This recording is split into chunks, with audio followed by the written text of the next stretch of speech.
Ketika seorang janda cantik menghilang secara misterius, penyelidikan membawa polisi ke sebuah rumah yang penuh dengan rahasia kelam. Apa yang ditemukan di pekarangan belakang akan mengejutkan seluruh desa. Suprianto, seorang pria dengan masa lalu yang kelam, tidak hanya menyembunyikan cinta gelapnya, tetapi juga sebuah kebenaran yang memilukan. Dan bagaimana sebuah gelas kopi panas bisa memicu tragedi yang mengubah segalanya? Yuk kita bahas.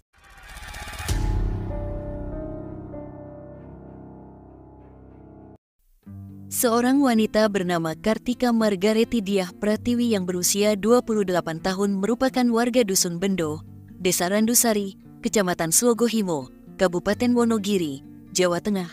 Kartika adalah seorang janda yang memiliki seorang anak dari pernikahan yang berakhir dengan perceraian. Setiap harinya, wanita cantik ini bekerja sebagai pegawai di salah satu bank di Kecamatan Slogohimo. Untuk memenuhi kebutuhan hidupnya dan anak sematawayangnya, Kartika dikenal sebagai sosok yang baik, ceria, dan aktif dalam kegiatan masyarakat. Bahkan, dalam pemilu Februari tahun ini, ia berpartisipasi sebagai anggota KPPS di desanya. Rutinitas harian Kartika dimulai dengan berangkat kerja di pagi hari dan pulang di sore hari. Seperti kebanyakan pegawai bank lainnya, ia biasanya pulang pergi kerja sendirian dengan mengendarai motor kesayangannya. Hanya sesekali, ia memberitahu anaknya atau keluarganya jika ia akan mampir ke suatu tempat sebelum pulang. Pada hari Selasa, tanggal 26 Maret tahun 2024, pagi itu Kartika berangkat kerja seperti biasa ke bank tempatnya bekerja yang berada di Kecamatan Slogohimo, tidak begitu jauh dari rumahnya. Saat jam istirahat, Kartika berniat menemui kekasihnya, Suprianto, di rumah pria itu di Dusun Kembang, RT 1 RW 3, Desa Setren, Kecamatan Slogohimo, Kabupaten Wonogiri, Jawa Tengah, untuk membicarakan suatu masalah. Suprianto, pria berusia 44 tahun, adalah kekasih Kartika yang telah menjalin hubungan dengannya selama beberapa bulan terakhir. Suprianto adalah seorang duda yang sudah 2 kali bercerai dan memiliki seorang anak dari pernikahan terdahulu. Sehari-hari, pria ini bekerja serabutan untuk memenuhi kebutuhan hidup sambil mengajar pencak silat di sekitar rumahnya. Di lingkungan tempat tinggalnya, Suprianto dikenal sebagai pribadi yang temperamen dan jarang bergaul dengan masyarakat. Bahkan ketika ada tetangga yang meninggal, Suprianto tidak pernah hadir untuk taksiah. Dan jika ada tetangga yang memiliki hajatan, ia juga tidak pernah datang meskipun diundang. Singkat cerita, siang itu, sekitar pukul 12 siang waktu Indonesia Barat, Kartika tiba di rumah Suprianto dengan maksud ingin menyampaikan bahwa ia ingin rujuk dengan mantan suaminya, yang berarti hubungannya dengan Suprianto harus berakhir. Mendengar hal tersebut, pria berusia 44 tahun itu tidak bisa menahan emosinya, sehingga terjadi adu mulut di antara mereka. Setelah adu mulut, emosi mereka sempat mereda, dan mereka berdua, Kartika dan Suprianto, pergi ke dapur untuk membuat kopi. Namun, saat proses pembuatan kopi, adu mulut kembali terjadi hingga Kartika mengayunkan gelas berisi kopi panas ke arah Suprianto. Merasa tidak terima, Suprianto langsung spontan mengakhiri napas Kartika. Setelah yakin bahwa Kartika telah kehilangan napas, Suprianto mulai bingung memikirkan cara untuk menghilangkan jejak kelakuannya. Setelah berpikir beberapa saat, Suprianto menyiapkan 2 lubang di halaman belakang rumahnya yang berjarak sekitar 15 meter dari rumahnya. Satu lubang agak dangkal, sementara yang lainnya lebih dalam. Selanjutnya, Suprianto mengangkat jenazah Kartika ke halaman belakang dan meletakkannya di lubang yang lebih dangkal. Ia kemudian mengapikan jasad Kartika menggunakan bahan bakar bensin, kayu, dan ban bekas. Setelah hanya tersisa tulang kerangkanya, Suprianto menguburnya di lubang yang lebih dalam yang telah disiapkannya. Pada saat kejadian tersebut, tidak ada orang lain yang melihat aksi Suprianto, karena ia tinggal sendiri di rumah tersebut dan jarak rumahnya dengan tetangga cukup jauh, sekitar 50 meter. Sementara itu di sisi lain, keluarga Kartika mulai khawatir karena hingga menjelang malam, Kartika yang bekerja sebagai pegawai bank tidak kunjung tiba di rumah dan tidak bisa dihubungi sejak siang hari. Menjelang tengah malam, keluarga memutuskan untuk membuat laporan orang hilang ke Polsek Slogohimo setelah berupaya melakukan pencarian namun tidak mendapatkan petunjuk. Keluarga juga mendapatkan informasi bahwa Kartika telah keluar kantor sejak siang hari saat jam istirahat dan tidak lagi merespons saat dihubungi.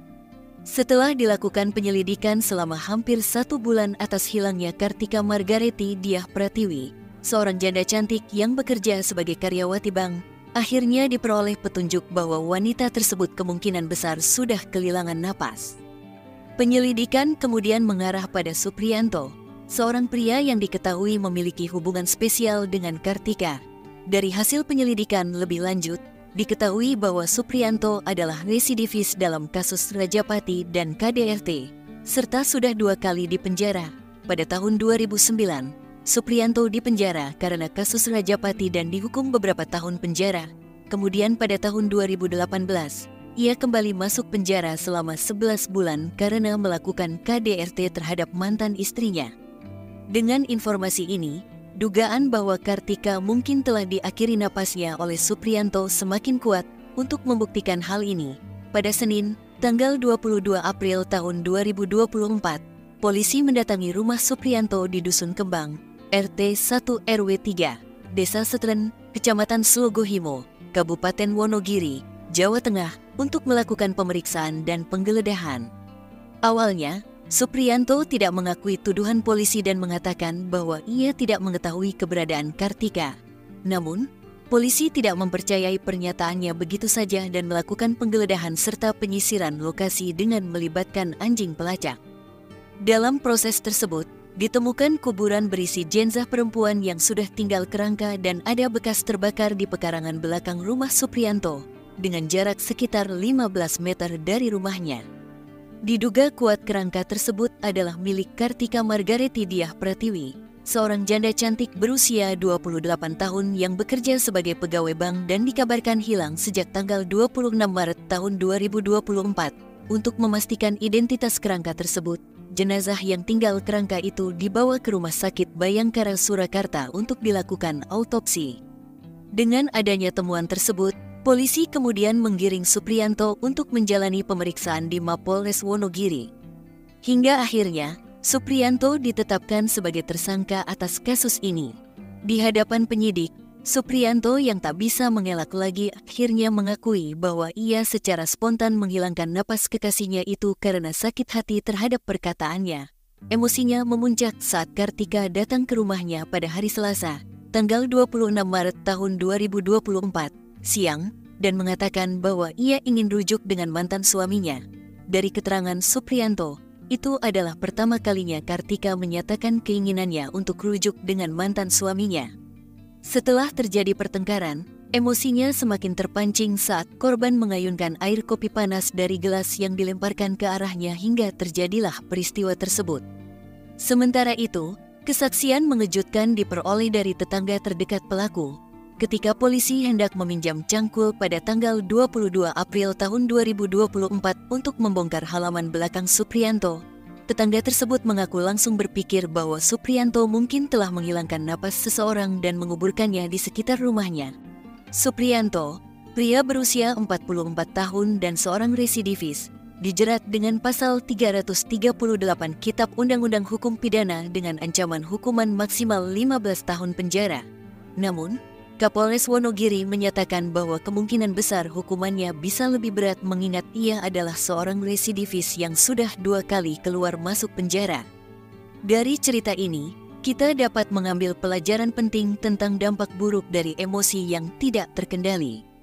Sakit hati dan amarah yang tidak terkelola dapat berujung pada tindakan keji yang menghancurkan kehidupan. Penting bagi kita untuk selalu menjaga emosi, mencari bantuan jika diperlukan, dan menghindari kekerasan dalam situasi apapun.